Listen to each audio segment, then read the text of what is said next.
Hi viewers, welcome to JK சமையல். இன்னைக்கு நம்ம மஷ்ரூம் கொத்து மசாலா எப்படி பண்ணுறதுன்னு பார்க்க போகிறோம். இது வந்து நம்ம எல்லா சைட் டிஷ்க்கு எல்லாமே யூஸ் பண்ணிக்கலாம். தோசைக்கு, சப்பாத்திக்கு, பூரி, இட்லி எல்லாத்துக்குமே நல்லாயிருக்கும். எப்படி பண்ணுறதுன்னு பார்க்கலாம். ஃபஸ்ட்டு கடாயில் கொஞ்சம் எண்ணெய் போட்டுக்கிறேன். லைட்டாக எண்ணெய் சூடானதும் 2 வெங்காயம் வந்து கட் பண்ணி வச்சுருக்கேன். அதை வந்து வதக்கிடலாம்.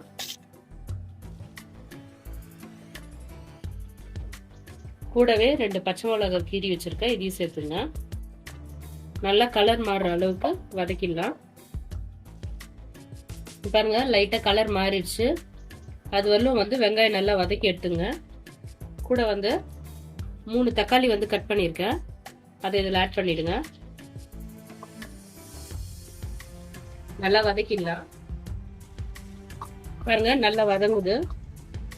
இப்போ வந்து இது கூட வந்து ஒரு 2 ஸ்பூன் வந்து இஞ்சி பூண்டு பேஸ்ட் போட்டுங்க.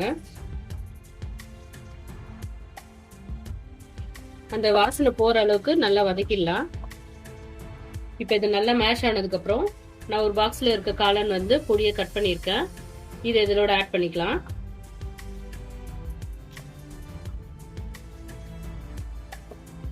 நல்லா கலரிடுங்க. இது வேகத்துக்கு லைட்டா தண்ணி ஆட் பண்ணிக்கலாம். கொஞ்சமா ஆட் பண்ணிங்க.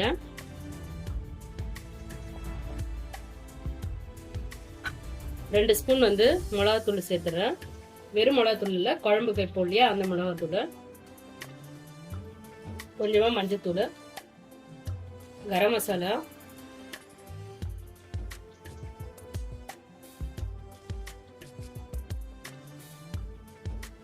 இது குட்டின்றதுனால 4 போட்டிருக்கேன். பெரிய ஸ்பூனா இருந்தா 1 ஸ்பூன் போட்டுங்க போதும்.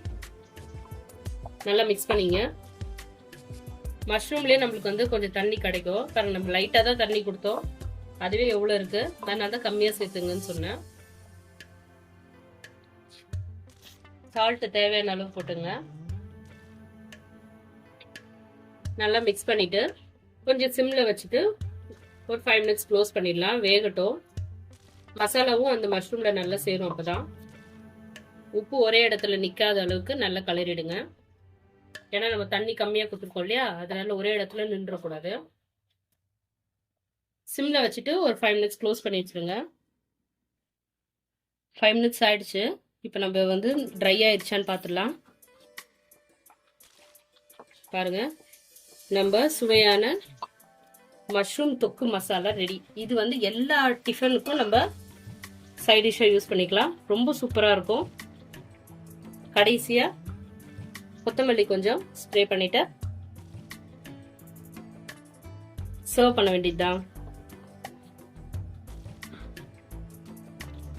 நீங்களும் செஞ்சு பாருங்க ஃப்ரெண்ட்ஸ். தேங்க்ஸ் ஃபார் வாட்சிங் ஜேகே வியூவர்ஸ்.